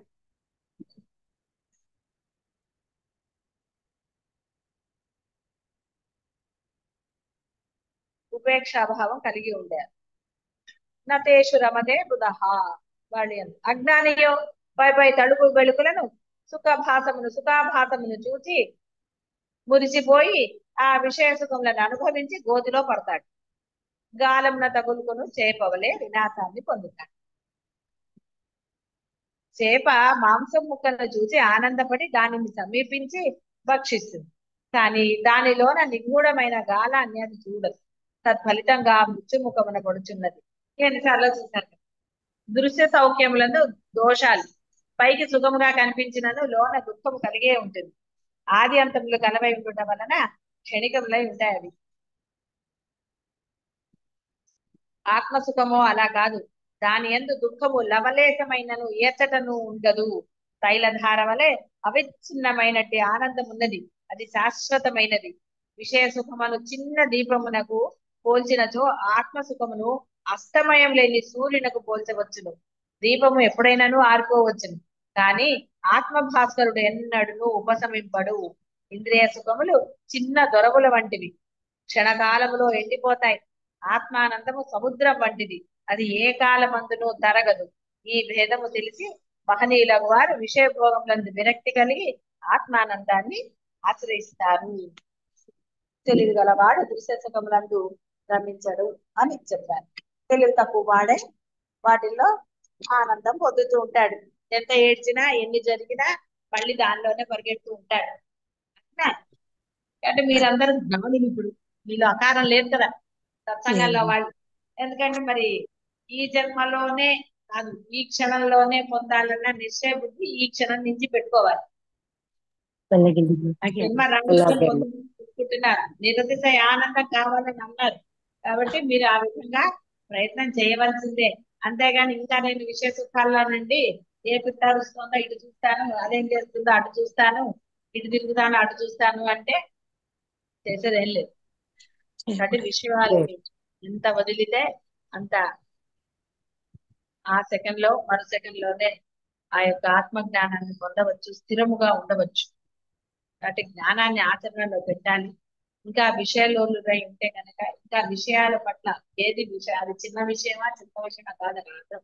ఎంత లేస మాత్ర విషయంలో అయినా సరే మీరు గనక ఇంట్రెస్ట్ చూపిస్తే, దాని ఎందు రమిస్తే అది మిమ్మల్ని బురదలోకి లాగుతుంది తప్ప పొరపాటున కూడా ఆత్మానందం వైపుకు తీసుకుంటుంది. అది జాగ్రత్త ఉంటాయి మనసు ఎందు. ఈ జన్మని కాకుండా ఈ క్షణంలోనే నేను ఆ ఆత్మ సుఖాన్ని పొంది తీరుతాను అన్న నిశ్చయ బుద్ధి కలిగి ఉండండి. శుభం భూయాలు. శివాయ గురవే నమః. శివాయ గురవే నమః. శివాయ గురవే నమః. శివాయ గురవే నమః. శివాయ గురవే నమః. శివాయ గురవే నమః. శివాయ గురవే నమః. శివాయ గురవే నమః. విషయ సంయోగం వలన కలుగు భోగములు దుఃఖహేతువులు, అల్పకాలం ఉంటాయి. విఘ్నుడగువాడు వాని యందు ఆసక్తిగా ఉండడు. విషయ విరక్తి కలిగి ఉండవలెనని పరమాత్మ బోధించాడు. విషయేంద్రియ సంయోగం వలన కలుగు సుఖము వాస్తవ సుఖము కాదు. అది ఒకంత సుఖముగా తోచినా కూడా అపారమైన దుఃఖాన్ని కలిగి ఉంటుంది. ఎవడు ఈ శరీరమును విడుచుటకు పూర్వమే ఇచ్చోటనే అంటే ఈ జన్మ ఎందే కామక్రోధముల వేగమును అరికట్టగలుగుతాడో అతడే యోగి, అతడే ఆనందం. ఎందుకంటే కామక్రోధాలు వదులుకోవాలంటే రోజులు ఎందుకు పడతాయి? నేను ఉండను కోపంగా అనుకుంటే ఉండలేరా? ఆ దృఢత అనుకోవడానికి సంశయం ఎలా అవుతుంది అని. పర్వాలేదు, జనక మహారాజు కూడా డౌటే వచ్చింది. ఆయన అనుకుని అదంతా ఒట్టి ట్రాష్ అనుకుని ఉంటే ఆయన అష్టావక్రుని అడిగేవాడా? అష్టావక్రుల గీత వచ్చేదా? ఆయనకు అంటే అది సాధ్యమే కాబట్టే ఇక్కడ చెప్పారు, కాబట్టి నేను దీన్ని తెలుసుకుంటాను ఎలాగా అని అనుకున్నాడు కదా. లేకపోతే ఆయనకి అనుమానమే రాలేదంటే చదువుకుంటూ వెళ్ళిపోతే. అందువలన ఆచరణలో మీరు ఆ దృఢత్వాన్ని పెట్టండి సంశయ రహితంగా. ఎలా అయితే జనకుడు నువ్వు దిగిరా కిందకి అంటే దిగొచ్చాడా లేదా? అది కాబట్టి ఇక్కడ దృఢత్వం అంటే నువ్వు బాహ్యం గురించి ఆలోచించగలవు. ఏది కూడా నీ ఉద్యోగమా పిల్లల ఇంకోట అవన్నీ జరుగుతూనే ఉంటాయి. అవన్నీ నువ్వు చెయ్యొద్దనట్లా చేస్తూనే ఉంటావు. కానీ ప్రతి క్షణం నీదే కదా. మరి నువ్వు అనుకోవడంలో దోషం ఏముంది? ఒక్క క్షణం అనుకున్నా కూడా 60 సెకండ్లు. ఎంత టైం చెప్పు? దృఢత్వం ఉంటే ఎంతసేపు? మరో సెకండ్ లోనే పొందవచ్చు. నాకు అది అర్థం కావట్లేదు గురువు గారు. నాకు ఇప్పుడు నాకు అర్థమైంది, నీకు అర్థం కావట్లేదు. నువ్వు అనుకో ఫస్ట్. సరే అర్థం గురువు గారు. కాకపోతే నువ్వు ఫస్ట్ గట్టిగా ఈ క్షణం నేను పొంది తీరుతాను అలా ప్రతి క్షణం కూడా నువ్వు అదే దృఢత్వంతో సాధన చేయి. అలాగే గురువు గారు, అంతే అలాగే తప్ప చేస్తాను గురువు రోజులు గారు. పెట్టకు. మీరు ఏం చేస్తున్నారు? రోజులు పెట్టి రోజులు లెక్క పెడుతున్నారు. రోజులు లెక్క అవును. ఇక ఎందుకు చెప్పాను రోజులని? తర్వాత రోజులు మానేశాను నేను. దీక్ష పెట్టుకోండి అని చెప్పాను. అవును కానీ గురువు దీక్ష ఎందుకని ఉండట్లేదు అంటే ప్రశ్న వేస్తే సమాధానం ఉంటే సమర్థింపు తప్ప మళ్ళీ కానీ సమర్థింపే ఉంది గురువు సమర్థింపుల గారు. జోలికి వెళ్తున్నారు. ప్రతి క్షణంగా అయితేనే కదా గంటలు అవుతాయి, రోజులు అవుతాయి. అలా గడపమని కాదు, ప్రతి క్షణం అంత దృఢత్వంతో మీరు చెయ్యాలి అని. మనసా వాచా కర్మను మీరు అది ఆచరణలో పెట్టాలి, సాధన చెయ్యాలి అని. మరి ప్రతి క్షణం దృఢత్వం లేకపోతే ఇప్పుడు ఆఫీస్ పని చేయాలి కదా అని మానేస్తున్నారు. ఇప్పుడు ఇంట్లో పని ఉంది కాబట్టి అది చెయ్యాలి కాబట్టి అని సాధన మానేస్తున్నారు. కానీ ఇంటి పని కానీ ఆఫీస్ పని కానీ అడ్డమా సాధనకి? మనసులో ఉంటే సాధన లోపల జరుగుతూ బయట పని చేయడం కష్టం. కానీ ఇప్పుడు అది కష్టంగా ఉందా మరి? లేదమ్మా. లేదు గురువు గారు. కాబట్టి మరి అలా చేసుకోవాలి. అందుకని ప్రతి క్షణం దృఢంగానే ఉండాలి. మనసుని జారనీయకూడదు. మనసులో వేరే విషయ చింతన రానివ్వకూడదు. ఎలా ఉన్నా సరే మనసులో ఆ దృఢత్వములో లేస మాత్రమైనా కూడా దాంట్లో ఒక హోల్ అనండి, లేదా ఆ దృఢత్వం తగ్గకూడదు. అదే విధంగా చేయండి ఆఫీస్ పని అయినా సరే. అప్పుడు ఆఫీస్ పనిలో కష్టం ఉంటుందా? ఏమీ ఉండదు. అది చాలా సులభంగా అయిపోతూ ఉంటుంది ఆఫీస్ పని. మీరు దృఢంగా నామస్మరణ అయితే చెయ్యండి. అ- రాజులందరూ అలాగే గురుగారు. అన్ని మానేసి చేస్తే ఆ రాజ్యం ఏమన్నా శత్రువులు వచ్చి పట్టుకుపోయారా? లేదమ్మా. లేదు గురుగారు. రాజులకు కానీ ఎవరికి కానీ ఏం పట్టుకుపోలేదు కదా. లేదమ్మా. పట్టు వలన దృఢత్వం మీలో ఉండాలి. ఆ దృఢత్వం లేదు కాబట్టి ఇంకా డిలే అవుతుంది. ఎట్లా అన్నది నీకెందుకమ్మా? ఇప్పుడు ఆయన కూడా ఎట్లానే అడిగాడు, సాధ్యమా అని అడిగాడు. ఏం చేస్తే పొందుతామని అనలేదు, ఇది సాధ్యమా అని అడిగాడు గురువుని. అయితే ఆయన అన్నాడు, ఫస్ట్ నన్ను గురువుగా మీరే గురువు అన్నాడు. అనగానే మిగతావన్నీ చెప్పాడు. అప్పుడు టకటక చేసేసాడు కదా.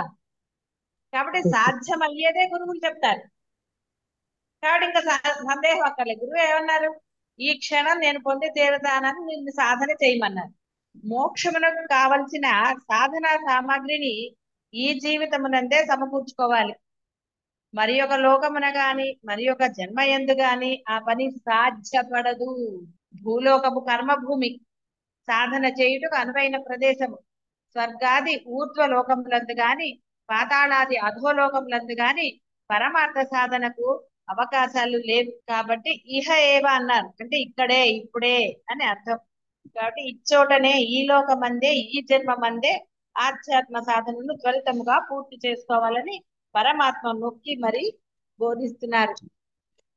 అంటే దృఢంగా చెప్తున్నారని అర్థం. శరీరమును విడుచుటకు పూర్వమే అనగా మరణము రాకమునిపే కామక్రోధాదుల విజయంను సాధించాలి అని హెచ్చరించారు. రాబో జన్మ మానవ జన్మయే వచ్చునని గాని ఒకవేళ వచ్చినను మోక్ష సాధనకు చక్కని అవకాశము కలుగునని ఎవరునూ చెప్పలేరు. ఇదే ఎప్పటి నుంచి కాబట్టి మానవ జన్మే వస్తుందని గ్యారంటీ లేదు. వస్తే మటుకు ఆ జన్మలో మీకు ఈ అనుగ్రహం కలుగుతుందని ఎవరు రాసి ఇవ్వలేదు మీకు.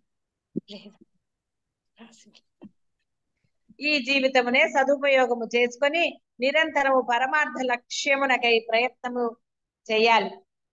శిథిలమైపోవునదే శరీరము, అది చాలా కాలం నిలవదు. అది బుద్భుత ప్రాయం. మృత్యు అన్నది ఫలానా సమయంలో వచ్చునని ఎవరునూ చెప్పరు. వార్ధక్యమునే కాక బాల్య యమనములందు కూడా జనులు మరణిస్తున్నారు. కాబట్టి సాధనను వార్ధక్యం వరకు వాయిదా వేయుట అవివేకం. మరియు ముసలితనమున శక్తి సామర్థ్యం ఉడిగిపోవుటచే ధ్యానాదులు ఇంద్రియ మనో నిగ్రహాలు ఎలా జరుగుతాయి? కాబట్టి శరీర పతనమునకు పూర్వమే కామాదుల వేగమును అరికట్టి ధ్యానాదులని చెయ్యాలి అని హెచ్చరిక చేస్తున్నారు. అలా చేయువాడే ఆ యొక్క పరమానందాన్ని నిరతిశయ ఆనందాన్ని పొందుతాడు. అట్లు చేయనిచో మహా వినాశము తటస్థిస్తుందని ఆయన హెచ్చరించారు పరమాత్మ. సుఖమును అపేక్షించువాడు మున్ముందు తన ఎందలి ముఖ్య శత్రువులకు ఈ కామక్రోధములను జయించాలి. అరిషడ్ వర్గమునందు కామక్రోధములే ప్రధానములు. సరే, ఇహ ఇవన్నీ ప్రబల శత్రువులు, నిత్య వైరులు. సాధకుడు చాలా జాగరూకతతో ఉండాలి అని. అందుకనే ఆచరణలో అద్వైతాన్ని పెట్టమనేది. మనసా వాచ కర్మణ, ఒకరి యందు ఒక ద్వేషం కానీ ఏది కానీ దేనికి తలుచుకుంటే బాధ వస్తుందంటే నిన్ను తలుచుకోమని చెప్పింది ఎవరు? ఎందుకు తలుచుకోవటం? గుర్తొస్తోందన్నా తలుచుకోవటం అన్నా నువ్వే కదా చేశావు. ఏమి ఆశిస్తే నువ్వు గుర్తొస్తోంది, ఏమి ఆశిస్తే దుఃఖం కలుగుతోంది అంటే నువ్వు ఆశించింది జరగలేదు కాబట్టి, దానికి వ్యతిరేకంగా జరిగింది కాబట్టి అది మంచా చెడా నేను చెప్పటం లేదు. ఏదైనా సరే నువ్వు ఆశించినట్టుగా అక్కడ జరగలేదు కాబట్టి నీకు దుఃఖం కలిగింది. మరి ఆ దుఃఖం వెనకాల ఏమొచ్చిందంటే కోపము, ఈర్ష్య, ద్వేషము ఎన్నొచ్చాయి? బోల్డ్. మరి అవి కూడదని పరమాత్మ ఒక మూల చెప్తుంటే మరలా మనము దానిని తలుచుకుని బాధపడటంలో ప్రయోజనం ఏమున్నది? ముఖ్యంగా భక్తులు గాని, శిష్యులు గాని, సాధకులు గాని ఇలాంటివి కూడదు. 1% కూడా కూడదు. 1% ఉన్నా అది భక్తిలో లోపమే, శిష్య లోపము, సాధకుల లోపము. జన్మ సార్థకం కాదు, జన్మ వృధానే, జన్మ పూర్ణముగా వృధానే. మీ చేత చేసేది, చేయించేది, చేయబడేది అంతా కూడా మీరు నమ్మిన ఆ దైవం అనండి, పరమాత్మ అనండి, గురువు అని, అంతే. వాళ్ళు మీ చేత చేయించారు. తెలిసిన తర్వాత స్పష్టంగా చేసేది, చేయించింది, చేయబడినది పరమాత్మ అని తెలిసిన తర్వాత ఇంకా ఎక్కడా కూడా నేను అన్న పదం మీ నోట్లోంచి రాకూడదు. నేను ఇలా చేశాను, అలా చేశాను అని మీరు అనుకున్నంత కాలం మీకు బాధ తప్పదు. ఎవరైనా సరే, ఏ విషయమైనా సరే, ఇక్కడ అది పిల్లల పెద్దల ఎవరు అనేది నేను చెప్పను, అందరికీ వర్తిస్తుంది ఈ మాట, ప్రతి వాళ్ళకి వర్తిస్తుంది.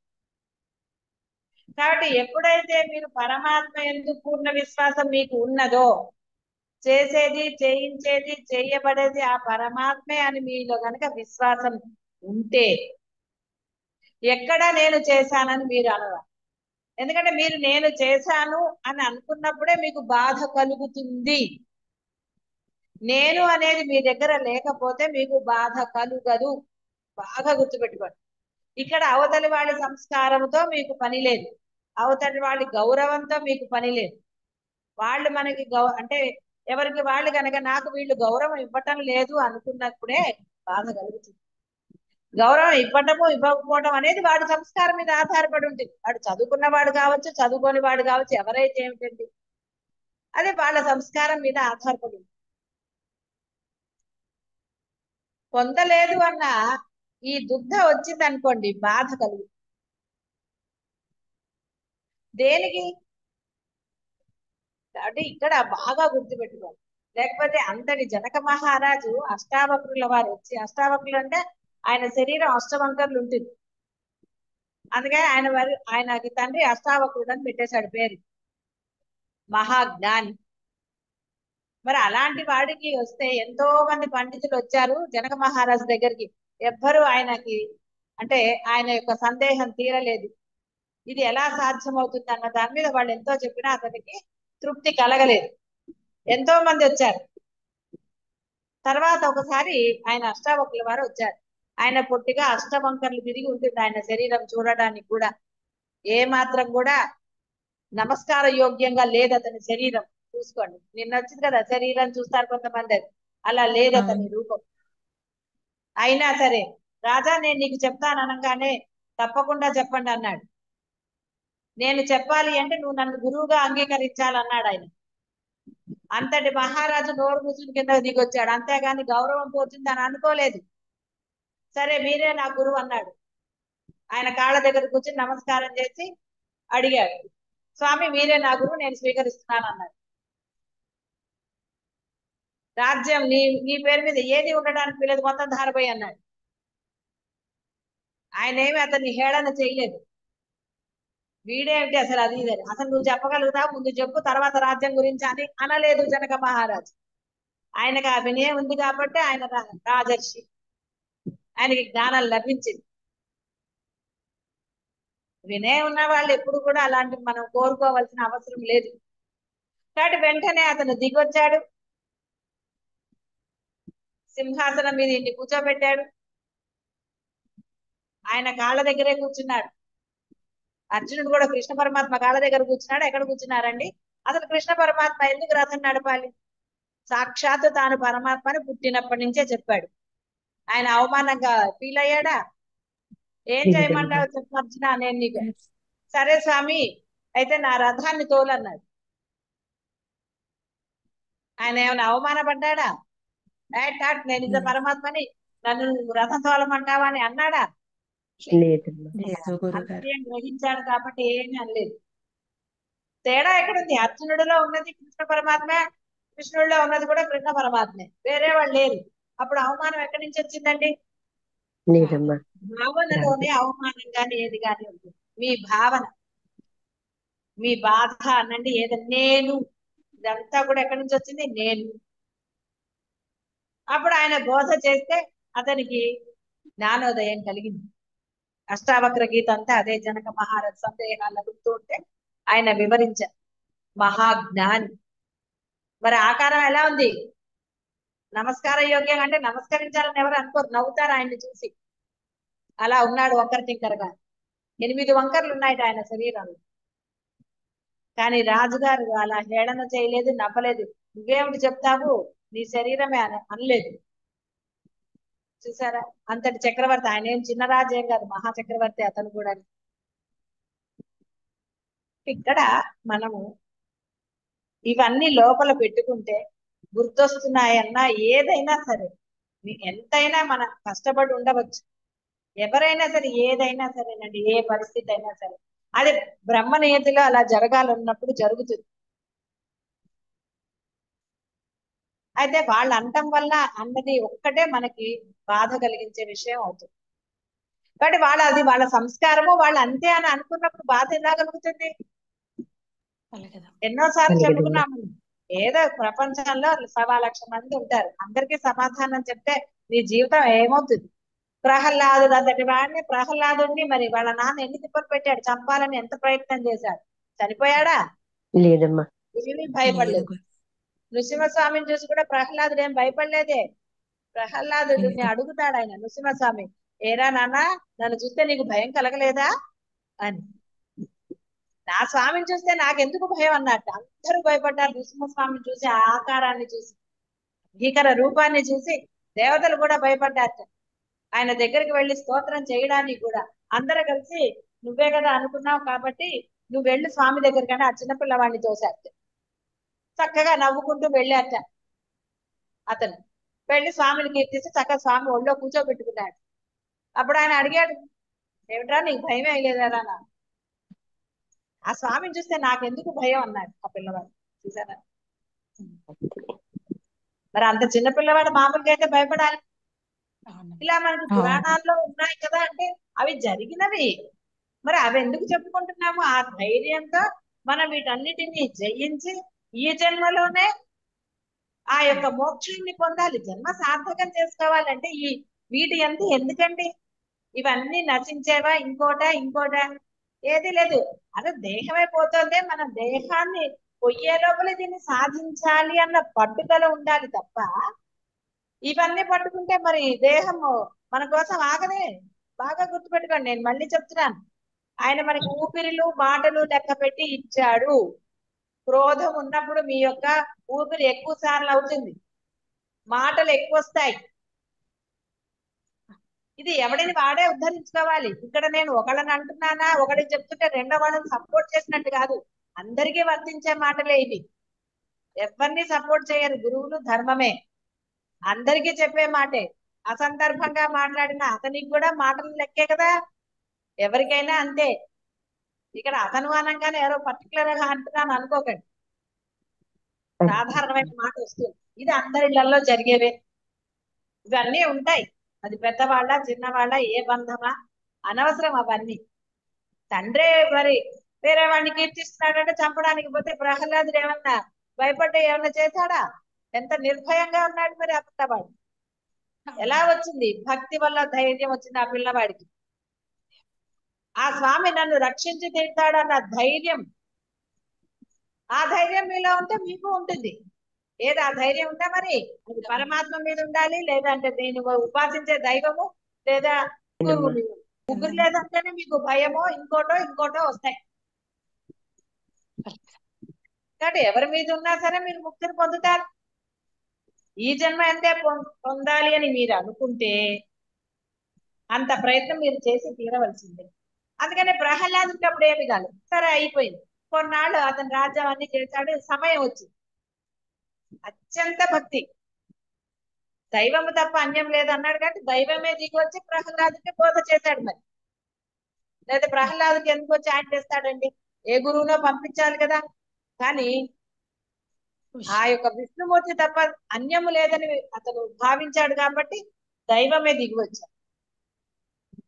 దిగి వచ్చి బోధ చేశాడు. బోధ చేసేస్తే, సరే చేసావు కదా స్వామి, ఇప్పుడు అసలు చాలా బిజీగా ఉన్నాను, కొన్నాళ్ళు అయ్యాక నేను సాధన చేస్తాను అలా. అసలు బయటికి కూడా రాలే, ఎవరికి ఏం అప్పగించలేదు. చాలా సార్లు చెప్పాను. వెంటనే తలుపులు వేసేసుకున్నట్ట సాధనకు ఉపక్రమించాడు. స్వామి చెప్పిన బోధని వెంటనే శ్రవణ మనన నిధిధ్యాసన లాగా చేసుకుని పూర్ణత్వం పొందాకే తలుపులు తీసి బయటకు వచ్చాడు. అంత మహారాజ్యాన్ని తృణప్రాయంగా భావించాలి. కానీ మన తృణప్రాయంగా మీరందరూ తృణప్రాయంగా భావించకనే ఇన్ని తిప్పలు అసలు. వాడన్నాడు వీడన్నాడు లేకపోతే ఏదో ఏమిటి దేహం సంగతి చూసుకోండి. దేహం ఎన్నాళ్ళు నిలుస్తుంది? ఎక్కడన్నా రాసిందా? ఇందాక చెప్పాడు కదా, మరు జన్మ ఏదొస్తుందో తెలీదు. అందువల్ల జాగరూకతతో ఉండాలి. ఎవరైనా సరే, భక్తుడైనా సరే, ఎవరైనా సరే గుర్తుపెట్టుకోండి, నీకు ఆ పరమ భక్తి ఉన్నప్పుడు, పరమాత్మ యందు ఆ విశ్వాసం ఉన్నప్పుడు నీవు చింతించరా.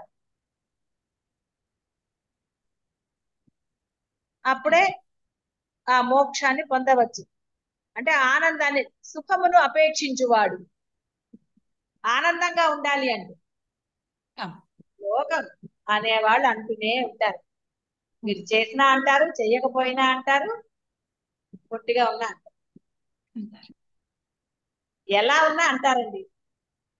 అంటే వాళ్ళ లక్షణం. ఎలా ఉన్నా అంటారు, అది లోకం. దానికి మీరు రుణాలు అవన్నీ అనవసరమైన మాటలు. ఎందుకు అవన్నీ? మీ మార్గం శ్రేష్టమైంది అయినప్పుడు, మీరు ధర్మంగా ఉన్నప్పుడు ఒకరికి భయపడటం కానీ బాధపడటం కానీ జరగరాదు. ఎందుకంటే ధర్మం దగ్గర పరమాత్మ ఉంటాడు. పరమాత్మే ధైర్యం, ఆయనే ధర్మం. మరి ఇంకా బాధపడటంలో గాని ఇంకో దాంట్లో గాని అర్థం ఎక్కడన్నా ఉందా? అనవసరంగా జీవితాన్ని వ్యర్థం చేసుకోకండి. కాబట్టి సుఖమును అపేక్షించువాడు తన యందలి ఈ కామ క్రోధాదుల్ని అనవసరమైనవి. జీవితం గడవాలి. ఎప్పుడూ ఒకరి మీద ద్వేషం ఉండదు, ఎప్పుడూ ఒకరి మీద ప్రేమ ఉండదు. జీవితమే అది. ప్రతి వాళ్ళకి ఇది అనుభవమే. తన పిల్లలైనా పక్క పిల్లలైనా ఏ పిల్లలైనా ఇవన్నీ సహజ లక్షణాలు. కోపము ఉంటుంది, ద్వేషము ఉంటుంది, ప్రేమ ఉంటుంది. ఎప్పుడు ఇవి ఒకటేలాగా ఉండవు. అది ఎవరి మీద అయినా సరే మారుతూనే ఉంటుంది. పరిస్థితులను బట్టి అన్ని మారుతూనే ఉంటాయి. ఎంత ఇదైనా సరే అవసరం వచ్చినప్పుడు సలాం కొట్టాల్సిందే, తప్పదది. కాబట్టి అక్కడ నేను గొప్ప అనుకున్నవాడికి ఆ బాధలన్నీ, నేను అన్న ఆ ఐడెంటిటీని వదిలితే తప్ప వాడు దేనికి పనికిరాడు. ఐడెంటిటీ ఉన్నన్ని రోజులు వాడికి ఏడుపే. ఆ అహంకారం వాడిలో తెలిసిపోతూనే ఉంటుంది, వాడి మాటల్లో చేతల్లో కనబడుతూనే ఉంటుంది. ఐడెంటిటీ తీసేస్తే, అంటే నేనుని తీసేసి నేను భక్తుణ్ణి, నేను శిష్యుణ్ణి, నేను సాధకుణ్ణి ఈ ట్యాగులు తగిలించుకుంటే అప్పుడు వాటిలోని అసలు బయటకు వస్తుంది. లేకపోతే ఎక్కడి నుంచి వస్తుంది? ఏది రాదు. పరమ భక్తుణ్ణి అనుకున్న వాడికే. అనుకోవాలి అంటే ఇంక వేరే ఐడెంటిటీ ఉండకూడదు. నేను ఇది చేస్తా అది చేస్తానే అన రాదు. అంటే భక్తుడు ఎలా అవుతావు?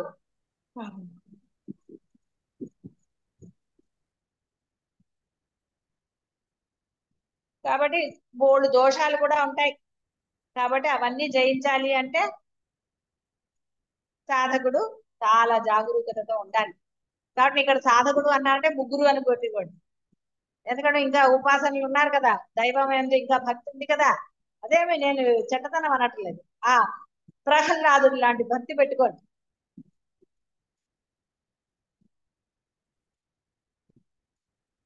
భద్రాచలం రామదాస్ ఎవరండి పాపం? మరి ఆయనకి ఎలా వచ్చింది? ఆయన సిత్తు కట్టాడండి. ఎవడబ్బా సొమ్ము తెలుసుతా అని ఈయన కూడా తిట్టాడు. ఆయన తిట్టడం అంటే బాధ. ఏమిటి స్వామి ఇలా చేశావు నువ్వు అని. కానీ అది అధర్మంది కాబట్టి ప్రజల సొమ్ము అలా వాడేశాడు. దైవానికి వాడినా ప్రజల సొమ్ము వాడటం అనేది అధర్మమే. అందుకని అతనికి కొంత శిక్ష కారాగారంలో వేయించారు. పరమాత్మే దాంతో ఇది చేయలేదు. అన్ని నీకే చేశానని ఈయన అన్నా అది తెలిసేటట్టు చేశాడు. అది తప్పే కదా. మరి అధర్మమే కదా ప్రజల సొమ్ము వాడటం చెప్పకుండా. అందుకని కొంత శిక్ష అనుభవించాడు ఆయన. కాబట్టి ఎవరికి కనపడ్డాడు రాముల వారు? సరే, మొత్తానికి ఏంటంటే అవి మీలో లేకుండా చూసుకోవాలి. నిత్య శత్రువులు. ఓ జీవులారా, శరీరమునకు విడుచుటకు పూర్వమే మనస్సును కామక్రోధాది అరిషడ్ వర్గాన్ని జయించుటకు ప్రయత్నించండి. మరణం ఎప్పుడు ఆసన్నమగునో ఎవరికి తెలియదు గనక ఎల్లకాలమందును సాధన యందు అప్రమత్తులై ఉండాలి. అమూల్యమకు ఈ మానవ జీవితాన్ని భోగాదులందు ఇలాంటి కామక్రోధాలతో గడిపివేసి వ్యర్థము చేయకుడు. ఈ ప్రకారం మీ మనోవికారములను జయిస్తే అపార ఆత్మానందాన్ని పొందగలుగుతారు అని పరమాత్మ జీవులను హెచ్చరిస్తున్నారు. అది.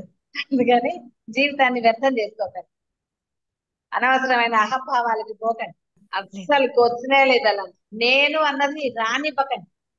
అలాగే లేత మాత్రమైన నేనుతో మీరు వ్యవహరించినా, కాబట్టి ఈ నేను వ్యవహరించకూడదంటే ముందు మౌనం నేర్చుకోవాలి, అనవసరమైన మాటలు తగ్గించుకోవాలి, అనవసరమైన విషయాలంపటాలు తగ్గించుకోవాలి. ఇవన్నీ చేస్తే అప్పుడు ఆ నేను అనేది, సరే వీటన్నిటితో పాటు సాధన కూడా చెయ్యాలి, ధర్మంగా ఉంటూ సాధన చెయ్యాలి, అనవసరంగా బుర్రని పాడు చేసుకోకూడదు. అందుకని వీటన్నిటికన్నా మించింది ఏంటి అంటే గురువు ఏం చెప్పాడో అదొక్కటి చేసేస్తే బుర్ర హాయిగా ఉండేటట్టు. అంతేకాని గురువు గారు చెప్పారు కదా అని అనవసరమైన విషయాల జోలికి మళ్ళీ వెళ్ళదు. గురువు గారు ఏం చెప్పారో అదొక్కటే చేయండి, అనవసరమైన వాటికి వెళ్ళకండి. కానీ మీరు గమనించుకోకండి, ఏం చెప్పారో అదొక్క పనే, ఇంకా వేరేవి ఇంకోటి వేరే ఇక్కడ ఉండరా. తెలివితేటలతో పని లేదు కదా ఇక్కడ మనకి. నేను తెలుసు, నాకు తెలుసు అంటుంది, ఇలా అంటుంది, అలా అంటుంది, అక్కర్లేదు. ఏ పనో ఆ పని పర్ఫెక్ట్, అంతే, మిగతా వక్కల. అప్పుడు ఏం జరుగుతుంది ఏమో మరి. ఆధ్యాత్మ మార్గమున ప్రమత్తత సోమరితనము పనికిరాదు. ఆవి ఆయువు యొక్క ఒక్కొక్క క్షణము గడిచిపోయినచో తిరిగి ఎన్ని కోట్ల రత్నములను వెచ్చించినా మరలా లభించదు. కాబట్టి దానిని వ్యర్థముగా గడపక ఇంద్రియ జయము ద్వారా అంటే సాధన ద్వారా ఆత్మ అన్వేషణని చెయ్యాలి. అది వ్యర్థం చేసుకోకండి, ఎందుకంటే అనవసరంగా వ్యర్థం చేసుకోవడం, అనవసరమైన మాటలు, అనవసరమైన పనులు, ఎన్ని అనవసరమైన పనులు కల్పించుకుని రకరకాలు, ఒక్కళ్ళు ఒక్కొక్క రకంగా సమయాన్ని వృధా చేస్తారు. అలా వృధా చేయకుండా, అది వృధా చేస్తే మీ జీవితం వ్యర్థం, జీవితం వృధా అవుతుంది కదా.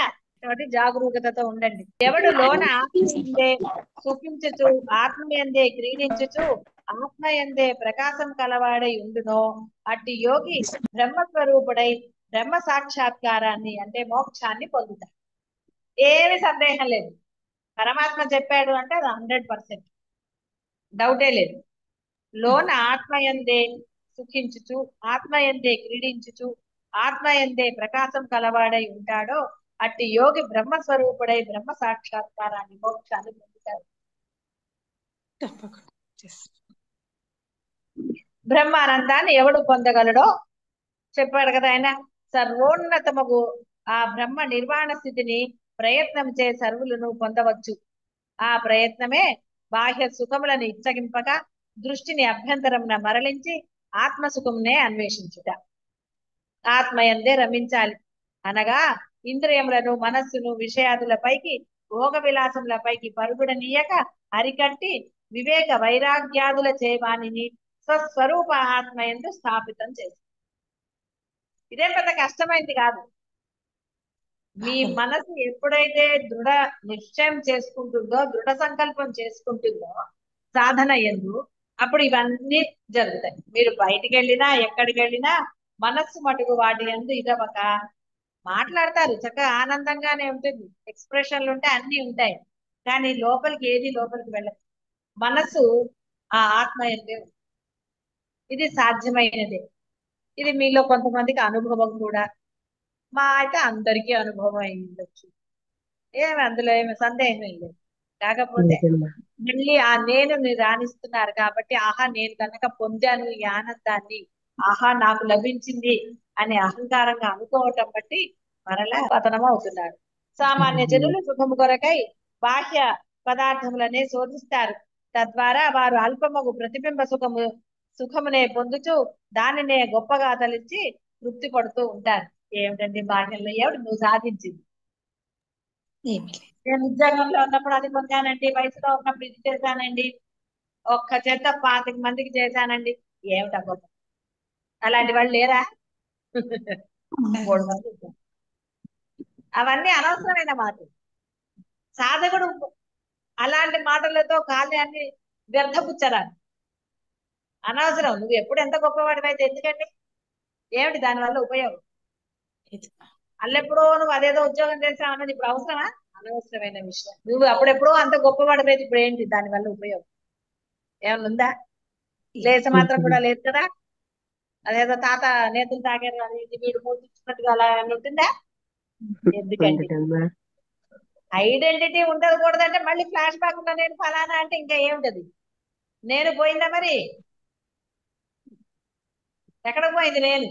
నీ దగ్గరే చక్కగా క్షేమంగా ఉంది. ఇక అప్పుడు నేనే పోకపోతే నీ సాధన ఏమవుతుంది? ఏమీ అవ్వదు. వాచా వేదాంతులు అవుతారు, సందేహం ఏమీ లేదు. అల్పమగు ప్రతిబింబ సుఖమునే పొందుచు గొప్పగా తలచి తృప్తి పడతారు. వాస్తవముగా విచారించినచో సుఖము బాహ్యమున లేదు, అంతరమునే కలదు. కాబట్టి ఆనందం యొక్క ప్రధాన కేంద్రం అంతరాత్మే. అదే అసలైన శాశ్వతమైన ఆనందం. బాహ్య సుఖము అశాశ్వతము, క్షణికము, ప్రతిబింబము, దుఃఖ మిశ్రితము.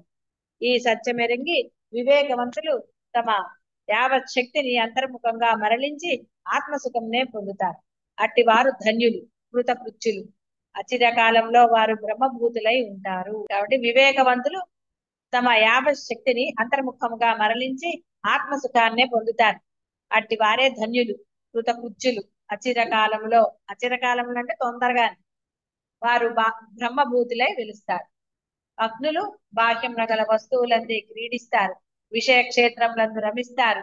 వారికి అదే ఆనందం. కానీ విఘ్నుడు దృశ్య పదార్థములు చంచలమని గ్రహించి వానిని ఉపేక్షించి ఆత్మ ధ్యానం అందే కాలాన్ని గడుపుతాడు. వానికి అది ఏ ఆరామ స్థలము, ఉద్యానవనం అదే విహార ప్రదేశం.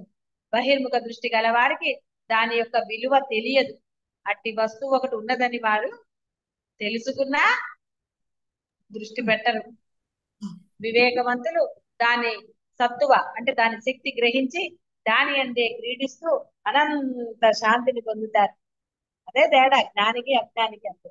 సామాన్యులకు బాహ్యమున గల సూర్యచంద్రులే జ్యోతులు అయినను వాణిని కూడా ప్రకాశింపజేయి జ్యోతి మరి ఒకటి కలదు, అది ఏ ఆత్మ. సూర్యుని నేత్రము అది కూడా సూర్యుని నేత్రాన్ని అంటే ఆత్మ లేకపోతే సూర్యుడు కూడా ప్రకాశించడని అర్థం. నేత్రాన్ని ప్రకాశము, నేత్రమును బుద్ధి ప్రకాశింపచేస్తుంది, బుద్ధిని ఆత్మ ప్రకాశింపచేస్తుంది. అది జ్యోతి జ్యోతి, పరంజ్యోతి.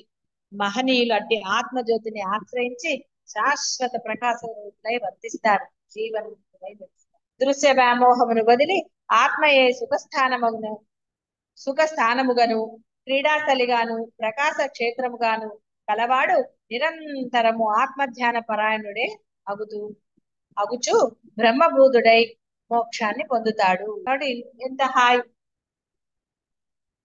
పోనీ ఇదేం పెద్ద కష్టమైంది ఏం కాదు, మీకు చాలా సులభమైనది. పొందటం అనేది పెద్ద కష్టమైంది ఏం కాదు. ఏది జరిగినా నాకే జరిగింది అని ఆ నేనుతో వ్యవహరించడమే తలకాయ నొప్పి. నేను ఫలానా అని గుర్తింపుని మనసులో పదిలంగా దాచుకున్నప్పుడే గోల. అసలు నేను అనేవాడిని లేను అనుకుంటే అసలు గొడవేది. కానీ ఆ వచ్చిన గొడవ అంతా అక్కడే. ఆ నేను నేను నేను ఆ నేనును వదిలితే తప్ప సాధన ముందుకు వెళ్ళదు కాక వెళ్ళదు. మీరు ఎన్ని ప్రయత్నాలైనా చేయండి, మీలో నేను లేసమాత్రంగా ఉన్నా కూడా సాధన ముందుకు వెళ్ళదు. జన్మ వృధా. వ్యర్థం చేసుకుంటానంటే ఎవరేం చేస్తారండి? గురువులు ఏం చేస్తారు, దేవుడు ఏం చేస్తాడు? ఆ అఖండ భక్తితోనే ఉన్నాడు కాబట్టి ప్రహ్లాదుడు ఆ సమయం వరకు ఏ సమయంలో అతనికి జ్ఞానోపదేశం చేయాలో ఆ సమయానికి వచ్చి ఆయన జ్ఞానోపదేశం చేశాడు. ఆ మధ్యలోనే వెళ్ళిపోతే ధ్రువుడు ఎలా వెళ్ళాడంటే అంత చిన్నపిల్లాడు అడవిలోకి వెళ్ళి ఏదో బాధ వచ్చిందా అనే ఏదైనా ఆ పిల్లవాడికి తపస్సు చేసుకోమని నారదుడు చెప్తే అడవిలోకి వెళ్ళి చేసుకోవాలని రూలేముంది అసలు? లేదు, ఎలా చేశాడు ఆ పిల్లాడు అంత ధైర్యంగా? చేస్తాడు. ఇలా ఎన్నో ఉన్నాయి మనకి నిదర్శనాలు. అవక్కర్లేదు, అసలు రమణ మహర్షి లేడా? అవును. పెరివారు కూడా తొమ్మిదేళ్లకి వెళ్ళింది. ఎన్నో నిదర్శనాలు ఇక్కడ కూడా ఉన్నాయి మనకి. ఒక్కటి పట్టుకుంటే తరించిపోతారు, అన్ని చెప్పక్కర్లా. ఏమంటే ఇద్దరే కదండి అని. ఆ ఇద్దరిని అసలు ఒక్కళ్ళని పట్టుకున్నా నువ్వు తరిస్తావు. అసలు ముందు పట్టుకుంటే కదా నువ్వు. నేను వదిలితే కదా ఏదన్నా పట్టుకోవడానికి. నేను వదిలితే నువ్వు గురువునైనా పట్టుకుంటావు, దేవునైనా పట్టుకుంటావు, పరమాత్మనైనా పట్టుకుంటావు.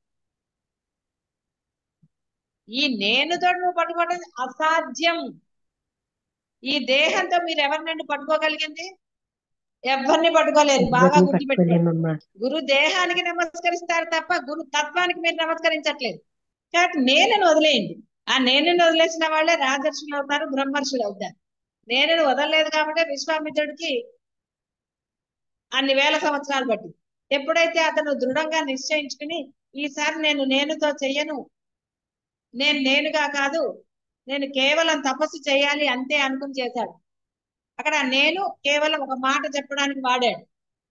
నేను తపస్సు చేస్తున్నాను అనుకుని చేయలేదు. చివరి టైం మొదటి 2 సార్లు ఆహా నేను కాబట్టి తపస్సు చేసి నేను పొందదలుచుకున్నాను అనుకున్నాడు. నేను పొందాలి, నేను పొందాలి. కాబట్టి 2 సార్లు తపస్సు వృధా అయింది, అన్ని వేల సంవత్సరాలు చేసి. ఒక్క నేను ఉండటం వల్ల బాహ్యమైన సుఖాలు ఏమీ లేవు. ఆ నేను ఉండటం వల్ల తపస్సు వ్యర్థమైంది. బాగా అవుతుంది. తపస్సు అంటే మీ సాధన అంతా వ్యర్థం అవుతుంది.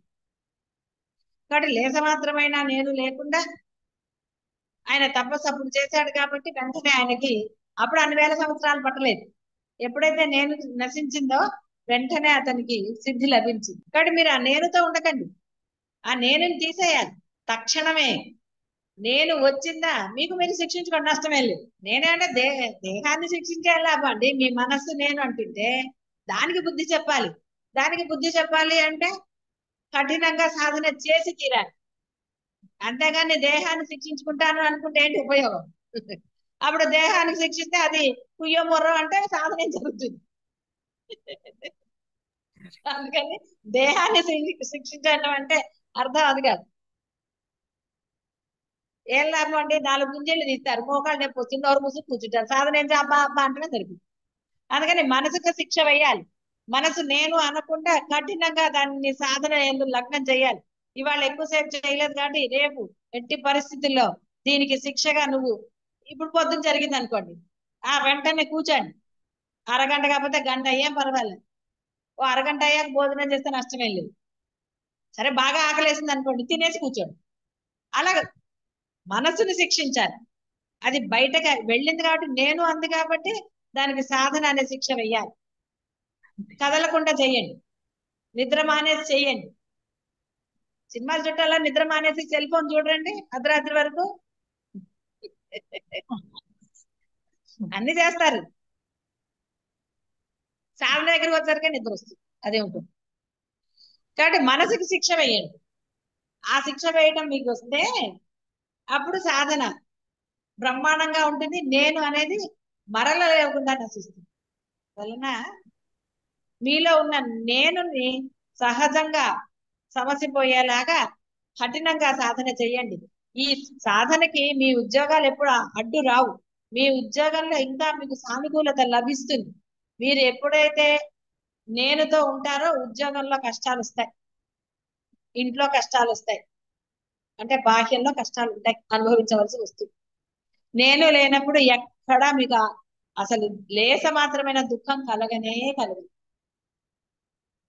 కాబట్టి అందరూ కూడా ప్రయత్నపూర్వకంగా నేను నశింపజేసుకోండి.